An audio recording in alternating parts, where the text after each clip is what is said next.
Hi friends, good morning. And this is Praveen. So first of all, I'm really thankful to Dr. Victor Govindaramaswamy sir. So he always has me to do the certification for this. This is the AWS certification, and so this is really helping me to learn so many concepts in this. So today I'm going to explain about data integrations and modern data architectures in AWS. And thank you so much, Dr. G. And now I'm going for the next slide. So introduction to data integrations and storage, key concepts. So here we have the data collection and data processing and data storage and AWS cloud services. So here this is the four major concepts for this data integration and storage. So here I added only one image, like how the real-time AWS works. I have taken highly from the AWS. So here we have the data, one of the most valuable assets, and in the modern organizations. So every day, business collection and information from websites and applications and databases, and not like IoT devices. Before this information can be analyzed, it must be first collected and stored in a proper way. AWS provides a scalable cloud service that makes data storage and management easier. And coming to the next slide, here we have the what is data integration and key concepts. We have the collecting data, multiple data sources, and data processing and analytical foundations. And here we have the description for that. So data integration is the process of gathering the information from various sources and bringing into the centralized storage environment. It is the first step data and analysis and machine learning workflows. So here you can see the manage and monitor, like how the data is integration will be happen from one place to the another place. I have clearly mentioned with the yellow color dotted lines. You can easily understand like how the data will be going to the cloud of the AWS from the different types of sources. So here we have open like an API and the PSSQL and JSON data and SQL data image format and everything I have mentioned on the left side. So it is going to be added into the database as a data science and data sciences like AI, ML, and the business integration analysis is the right side I have mentioned here. So insights and ETL, this is the clear picture of the diagram for that. Now I'm going to the common sources of data. So here we have the key concepts are websites, mobile apps, and the database IoT devices. And so here we have the enterprise data value chain. Like I just added all the technologies what we have using here. So description is like now we have the organization collection data from the multiple sources, including the websites, mobile applications, and sensors and databases and social media platforms. These sources continuously generate valuable business information. So because of this information, so it will be really helpful for the enterprises like on a big corporate companies always use this AWS and Azure type of frameworks. Like no, they will be provide highly quality, very demandable thing like for the AWS or cloud environment. So coming to the understanding structured data. So how the structured data will be going to be stored into the AWS. So you can see the customers, products, and orders is the tables.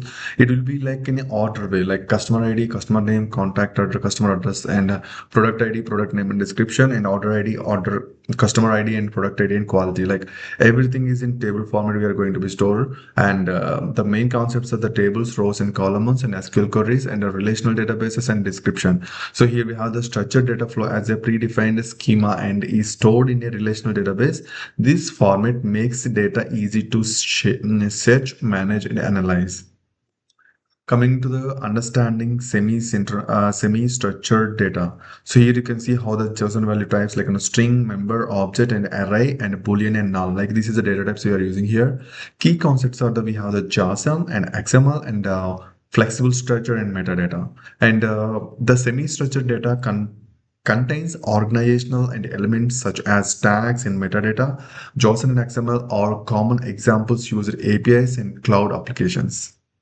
And coming to the understanding the unstructured data, how we are dealing with the unstructured data. Like now we already know the structured data. Now we are going with unstructured data. For example, text documents, emails, images, audio files, video files, log files, and sensor data, and social media posters. So key concepts are the images, videos, audios, and documents. Unstructured data has no fixed format and includes multiple files, multimedia files and multiple files, and emails, PDFs, and documents. Most modern business data falls into this category. Coming to the three verses of big data, key concepts: volume, velocity, variety, big data characteristics. You can see the volume, velocity, variety. Like I just added the three major concepts of that, how it would be go that. The three verses describes the key characteristics of big data. Volume refers to size, velocity refers to speed, and vertical refers to different formats of the information. So coming to the what is the data warehouse? I added the data sources, enterprise data warehouse, and P analysis and the user access hub. I just added the enterprise data warehouse. You can see that metadata responsibility of the MDI, ETL to the going to the operational data sources and data warehouses, and the data mart and the data mart and data mart. These three is the main concepts like to big data is flowing to different tools. Coming to the here key concepts are structured storage, reporting, analytics, and business intelligence.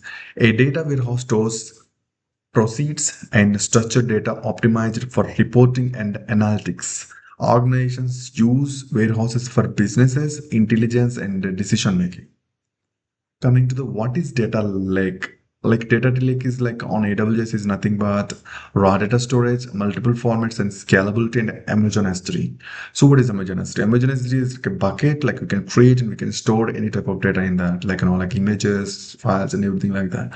So a data like stores raw structured, semi-structured, and unstructured data. Amazon S3 is one of the most common storage services of used of the built data lakes. Coming to the unstructured data lake house, like how unstructured data lake house will be work here. I just added the image for that. And key concepts of the data lake features and data warehouse benefits and the undefined analytics and the improved performance. Description: a data lake house combines like flexible of data lake with the performance of data warehouse. This characteristic supports the modern analytics and machine learning. What is data mesh? Key concepts: decentralized data and domain ownership and data products and scalability. So here I had the data mesh model and all the images and everything here. Description: data mesh is the discriminated approach where terms manage their own data products. This improves scalability and allows organization to the describe data ownership. So I'm coming to explain about again what is the data mesh. Data mesh is nothing but is a decentralized approach where terms manage their own data products. They improve scalability and allows organizations to the discriminated and distributed to the ownership.